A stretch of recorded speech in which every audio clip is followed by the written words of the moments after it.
Hello guys, ఇవాళ cinema పేరుకి వచ్చేసి హిస్సాబ్ బరాబర్. యాక్చువల్ తెలుగు, తమిళ్, మలయాళం, హిందీ అనే లాంగ్వేజ్లో ఉంది. సో జీ5 ఓటీటీలో ఉంది సినిమా. ఒక బ్యాంక్ స్కామ్ చుట్టూ రన్ అవుతూ ఉంటుంది. ఒక కామన్ మ్యాన్ ఒక పెద్ద బ్యాంక్ స్కామ్ని ఎలా కనిపెట్టాడు అనేది సినిమా. సో సినిమా ఓపెన్ చేస్తే మాధవన్ గారు ఉంటారు. ఆయన హీరో. అండ్ ఆయన ఒక టీసీగా వర్క్ చేస్తూ ఉంటారు. సీఏకి ప్రిపేర్ అవుతూ ఉంటారు అన్నమాట, చార్టెడ్ అకౌంటెన్సీకి. అండ్ ఈయన క్వాలిటీ ఏంటంటే ప్రతి లెక్క కరెక్ట్గా చూస్తారనమాట. సో ఏ లెక్క అయినా సరే బరాబర్ చూస్తారు. ఎంతైతే పెనాల్టీస్ కలెక్ట్ చేస్తారో ప్యాసింజర్ దగ్గర నుంచి అంతే కట్టేస్తారు. ప్రతి వారం బ్యాంక్ స్టేట్మెంట్ చూసుకుంటారు. ప్రతి ఇన్కమ్, ఎక్స్పెండిచర్, ప్రతిదీ లెక్క కరెక్ట్గా చూసుకుంటారు అనమాట. అదే ఆయన క్యారెక్టర్. సో అక్కడే రైల్వే స్టేషన్లో కొంతమంది స్టూడెంట్స్కి మామూలుగా అకౌంట్స్ క్లాసెస్ చెప్తూ ఉంటారు. ఈ సీన్లో ఆయన 0.001కి వాల్యూ ఉందని ప్రూవ్ చేస్తారు. లైక్ ఇండివిజువల్గా చూస్తే దానికి వాల్యూ ఉండకపోవచ్చు, కానీ ₹1,00,00,000 దాన్ని మల్టిప్లై చేస్తే అది 1000 రూపీస్ అవుతుంది. సో ప్రతి ఒక్క పైసా ఇంపార్టెంటే అనేది ఆయన మనకు క్లియర్గా ఈ సీన్లో మనకు ఎక్స్ప్లెయిన్ చేస్తారు. సో ఈయన వైఫ్ ఈయనకి డివోర్స్ ఇచ్చేసి వెళ్ళిపోతున్నాయి, కానీ ఈయన కిడ్ మాత్రం, ఈయన పిల్లడు మాత్రం తింటూనే ఉంటాడు. తను స్కూల్లో చదువుకుంటూ ఉంటాడు, ఆయన టీసీ పని చేసుకుంటూ ఉంటారు. మంచి హ్యాపీ ఫ్యామిలీగానే ఉంటారు. ప్రాబ్లం అంతా ఎక్కడ స్టార్ట్ అయిందంటే, మనోడుకి ఒక బ్యాంక్లో అకౌంట్ ఉంటుంది. ఆ బ్యాంకే డిఓ బ్యాంక్.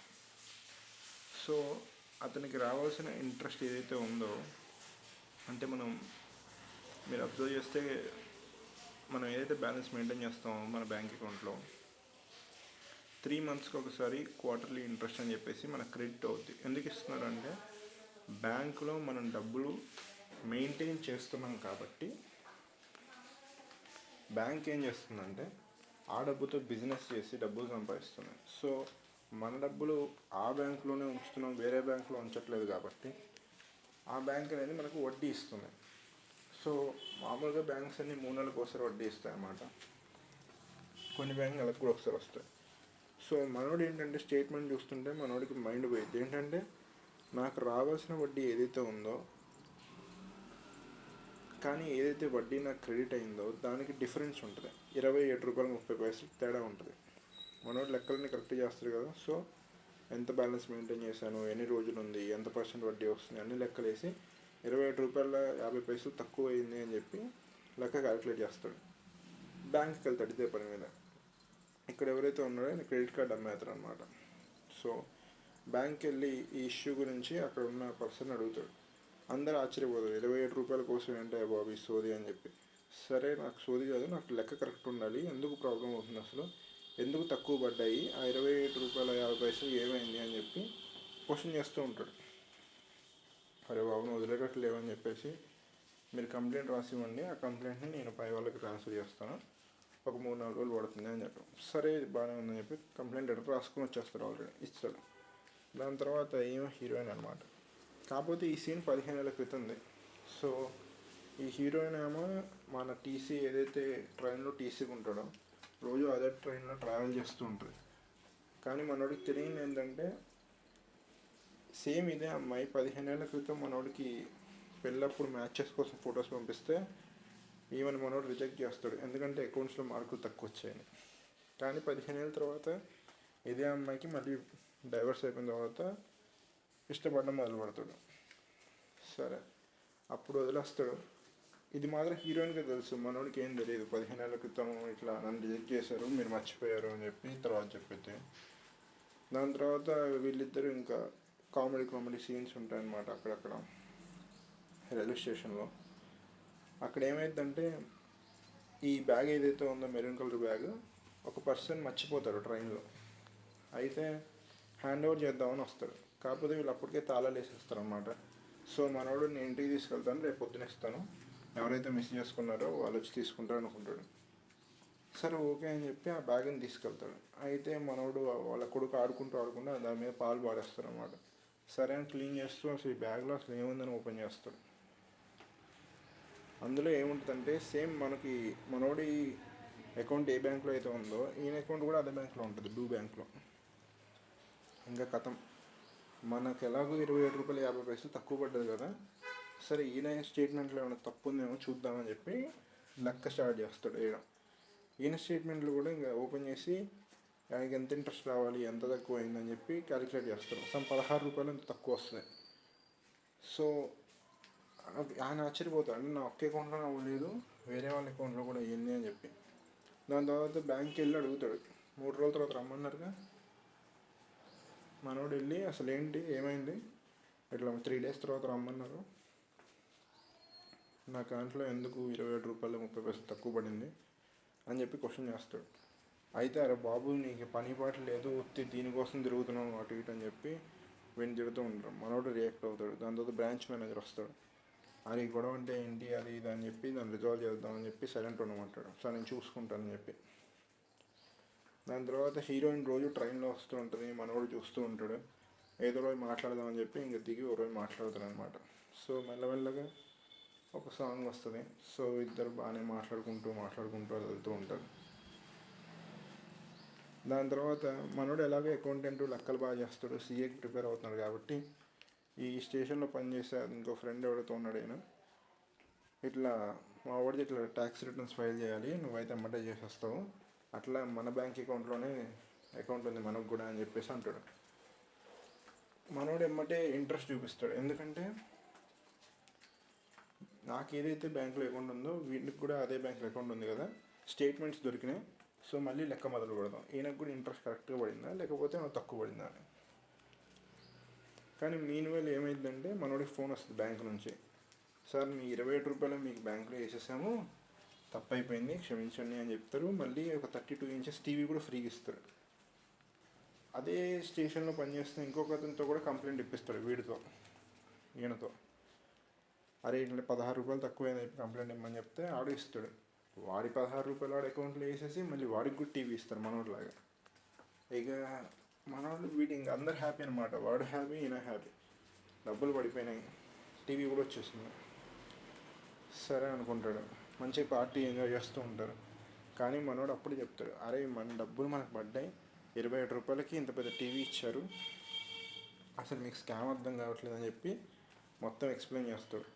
అసలు స్కామ్ ఏంటి అని కనిపెట్టిందంటే, మనం ఏదైతే బ్యాంక్ అకౌంట్లో డబ్బులు దాచిపెడతామో దానికి ఏదైతే 3 నెలలకు ఒకసారి వడ్డీ ఇవ్వాలో అందులో 3 నెలల్లో 1-2 రోజుల వడ్డీ మనకి ఇవ్వట్లేదు.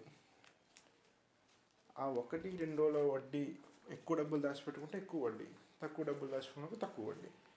ఆ 1-2 రోజుల రూపాయల వడ్డీ ఏదైతే 2 రోజుల వడ్డీ ఏదైతే ఉందో 10 రూపాయలు, 20 రూపాయలు, 100 రూపాయలు, 200 రూపాయలు, అది బ్యాంకు మనకి ఇవ్వకుండా వాళ్ళే దాచిపెట్టేసుకుంటున్నారు. సో మొత్తం ఈ బ్యాంకుకి 4 కోట్ల మంది అకౌంట్ మెయింటైన్ చేస్తూ ఉంటారు. ఈ 4 కోట్ల అకౌంట్ హోల్డర్స్ డబ్బులు మెయింటైన్ చేస్తుందని బట్టి 1-2 రోజులకి ఒకవేళ వడ్డీ వాళ్ళు కనుక దాచిపెట్టుకుంటే అది అటు ఇటుగా మొత్తం 2400 కోట్లు అవుతుంది. ఇది చాలా పెద్ద స్కాము, మనం ఎంతో కష్టపడి దాచిపెట్టుకున్న డబ్బులు ఇవి, వాళ్ళు ట్యాక్స్ పే చేయకుండా వాళ్ళే వాడుకుంటున్నారు అని చెప్పి మనోడు బాగా సీరియస్ అయిపోతాడు. కానీ ఎవరు పట్టించుకోరు, ఎవరు అంత సీరియస్ తీసుకోరు. అయితే మనోడు అసలు తెలుసుకోవాలి ఏం జరుగుతుంది అసలు అని ఈ క్రెడిట్ కార్డ్ అమ్మేవాడు ఎవడైతే ఉన్నాడో వాడిని పిలిచి వాడికి పార్టీ ఇప్పించి ఒక 50,000 రూపాయలు లంచం ఇచ్చి కొంతమంది ఒక 50 మంది 5,000 మంది అకౌంట్ స్టేట్మెంట్స్ తీసుకుంటాడు ఇల్లీగల్గా. స్టేషన్లో ఎవరికైతే పాఠాలు చెప్తూ ఉండేవాడో వాళ్ళందరికీ ఇచ్చి మీరు ఇంట్రెస్ట్ క్యాలిక్యులేట్ చేయండి, డిఫరెన్స్ ఎంత వచ్చిందో నాకు చెప్పండి అని చెప్తాడు. సో పోలీస్ కంప్లైంట్ కూడా ఇస్తారు. ఈ మాధవన్ వెళ్ళి పోలీస్ కంప్లైంట్ ఇచ్చేసరికి ఈ పోలీసు వాడు వెళ్ళి సీదా ఈ బ్యాంక్ హెడ్ ఎవడైతే ఉన్నాడో వాడి దగ్గరికి వెళ్తాడు. ఈ వీళ్ళు డబ్బులు తీసుకుంటారు, పోలీసు వాళ్ళందరూ అమ్ముడుపోతారు. సో వాడిని కేసు ఎలా క్లోజ్ చేసేయండి, వాడిని నోరు మూసుకున్నట్టు చేయండి అని చెప్పి చెప్తారు. ఈ పోలీసు వాడు ఫోన్ చేస్తాడు, అరే కేసు ఫైల్ చేసినావు కదా ఎంక్వైరీ చేయాలి రమ్మంటాడు. మనోడు టీసీ కదా జాబ్లో ఉంటాడు. సో వీళ్ళు ఎంక్వైరీ పిలిచినప్పుడు మనోడు పనిలో ఉంటాడు. సో మనోడు వెళ్ళాలంటే సెలవు పెట్టాలి. పోనీ అలా కాదంటే పోలీసు వాళ్ళు మనోడు డ్యూటీ అయిపోయేసరికి పోలీసు వాళ్ళ డ్యూటీ కూడా అయిపోయింది. సో మళ్ళీ పోలీసు వాళ్ళు సీరియస్ అవుతూ ఉంటారు, నేను చెప్పిన టైంకి రావాలని చెప్పేసి వెళ్తారు. ఇక్కడ పెద్ద షాక్ ఏంటంటే హీరోయిన్ ఏమో పోలీస్ అవుతుంది అనమాట. ఈ 15 ఏళ్ళలో నువ్వు రిజెక్ట్ చేసినప్పుడు అకౌంట్ మార్క్స్ నాకు అకౌంట్లో మార్కులు తక్కువ ఉన్నాయి రిజెక్ట్ చేసావు, బట్ ఇప్పుడు నీ లెక్కలు సెట్ చేయాల్సింది నేనే అని చెప్పి చెప్పింది. సో ఇక్కడ పెద్ద ట్విస్ట్ ఏంటంటే ఈమె పోలీస్. అంతకన్నా పెద్ద ట్విస్ట్ ఏంటంటే ఈమె మనోడి కేసుని ఇన్వెస్టిగేట్ చేసేది. సో ఈ స్టేట్మెంట్స్ ఎవరైతే వాడికి 50,000 రూపాయలు లంచం తీసుకుని పంపించారో వాడిని పిచ్చకొట్టు కొడతాడు. ఓకే, కొట్టి వాడు చాలా చికాకు చేస్తారు. సరే ఓకే అనుకుంటాడు. అయితే ఈ పోలీసు వాళ్ళు ఏం చేస్తారంటే మాధవన్ గడి చెప్పిందని వాటి అర్థం చేసుకొని నువ్వు చేసిన క్యాలిక్యులేషన్ ఓకే, నేను బ్యాంకు నుంచి స్టేట్మెంట్స్ తెప్పించుకుంటాను, ఆ స్టేట్మెంట్స్ ప్రకారం ఇంట్రెస్ట్ ఎంతైతే ఉందో చూస్తాను అని చెప్తాను. సరే అనుకుంటాడు. బ్యాంక్ కూడా వెళ్ళి స్టేట్మెంట్స్ తీసుకొస్తాడు. కానీ ఏమైంది, లెక్క టాలీ అవుతుంది అనమాట. ఎలా అంటే బ్యాంక్ వాళ్ళు మొత్తం ఎంతైతే వడ్డీ వేయాలో అంతే వేస్తారు బ్యాక్ డేటెడ్ ఎంట్రీస్ వేసి. మాధవన్ గడు షాక్ అయిపోతాడు. ఒకరోజు మాధవన్ గడు ఆ పిల్లలతో ఉంటుంటే ఆ క్రెడిట్ కార్డ్ వాడు వచ్చి కనిపిస్తాడు. అరే బాబు, ఇప్పుడు మ్యాటర్ చాలా పెద్దది అయిపోయింది, మనం చాలా పెద్ద స్కామ్ అనుకుంటా, సో నన్ను చాలా చికాకు చేశారు, నువ్వు నీ పిల్లోడు జాగ్రత్త అంటాడు. మాధవన్ గడు జాగ్రత్తగా ఉంటాడు అనమాట. ఇంకా పిల్లోని కిడ్నాప్ చేస్తారు, మళ్ళీ రిలీజ్ చేస్తారు స్కూల్ దగ్గర. దాని తర్వాత పోలీసు వాళ్ళు పిలిచి అసలు మీకు ఈ స్టేట్మెంట్స్ ఎలా వచ్చాయని అడుగుతారు. మాధవన్ గడు ఏం చెప్పడు, ఎందుకంటే స్టేట్మెంట్స్ ఇల్లీగల్గా ఉన్నాడు కాబట్టి. సో అది ఇంకా పెద్ద కేసు అయింది మనోడి మీద. సో అసలు నన్ను ఇన్వెస్టిగేట్ చేస్తారేంటి, అసలు ముందు ఇంట్రెస్ట్ క్యాలిక్యులేషన్ పెద్ద స్కామ్ ఉంది అని చెప్పి మీ ఎవరికి లెక్కలు చేయడం రావట్లేదు అంటాడు. కాదు, బ్యాంక్ స్టేట్మెంట్స్ పంపించారు బ్యాంక్ మేనేజర్, అన్నీ కరెక్టే ఉన్నాయి అంటాడు. సరే ఒక పని చేయండి, నేను ఎవరైతే స్టేట్మెంట్స్ క్యాలిక్యులేట్ చేస్తానో వాళ్ళు కూడా మంత్లీ స్టేట్మెంట్స్ డౌన్లోడ్ చేసుకుంటారు కదా, వాళ్ళు కూడా లెక్కలు చూసుకుంటారు కదా, వాళ్ళందరికీ ఫోన్ చేసి స్టేట్మెంట్స్ తెచ్చుకోండి, అప్పుడు అర్థమవుతుంది ఎవరి స్టేట్మెంట్స్ నిజం ఎవరి స్టేట్మెంట్స్ అబద్ధం అని చెప్పి. సరే ఓకే అని చెప్పి పంపిస్తారు. కానీ ఈమె పోలీస్ క్యారెక్టర్లోకి వచ్చిన తర్వాత హీరోయిన్ మనోడికి పర్సనల్గా ఏం కలవదు ఇంకా. సో మనోడు అక్కడ ఫీల్ అయిపోతాడు, ఏంటి అసలు ప్లేట్ తిప్పేసిందని.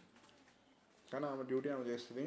సో ఫైనల్లీ కనబడుతుంది మాధవన్ చేసింది రైటు, బ్యాంక్ వాళ్ళు స్టేట్మెంట్స్ అన్నీ మార్చేశారు ఎంట్రీస్ తప్పేసి. సో ఒక పర్సన్ వచ్చి స్టేట్మెంట్స్ ఇస్తూ ఉంటారు అనమాట, ఒక 2-3 వచ్చి. సో ఇంట్రెస్ట్ క్యాలిక్యులేషన్లో పెద్ద ఫ్రాడ్ ఉంది అని చెప్పి వాళ్ళ పై ఆఫీసర్కి రిపోర్ట్ ప్రిపేర్ చేసి ఇస్తుంది. సరే ఓకే అంటాడు. వాడు అమ్ముడు పోతాడు బ్యాంకుడికి. సో వేరే రిపోర్ట్ ఫైల్ చేస్తారు, అంతా కరెక్టే ఉందని చెప్పి. మాధవన్ గడు కోర్టులో షాక్ అయిపోతాడు. అరే అంతా కరెక్టే ఉండడం ఏంటి, ఇందులో తప్పులు ఉన్నాయి అంటాడు. లేదు, నువ్వు కోర్ట్ టైం వేస్ట్ చేస్తున్నావు, ఎక్కువ మాట్లాడవద్దు, 1 డే జైలుకి పంపిస్తారు తీహార్లో మనోడిని. సరే మనోడికి మైండ్ పోయిద్ది, అసలు ఏంద్ర బాబు అందరూ అమ్ముడు పోయారని చెప్పి. ఈ బ్యాంక్ హెడ్ గార్డ్ వచ్చి నాతో పెట్టుకోవద్దు, నువ్వు నీ ప్రాబ్లం ఏంటి, నీ పైసలు పోలేదు కదా, నీకు టీవీ కూడా వచ్చింది, నీ ఇల్లు నీ దగ్గర ఉంది, నీ కొడుకు నీ దగ్గర ఉన్నాడు, నేను ఏం చేయలేదు, వదిలేసేయం ఇది అని చెప్పి వార్నింగ్ వెళ్ళిపోతాడు.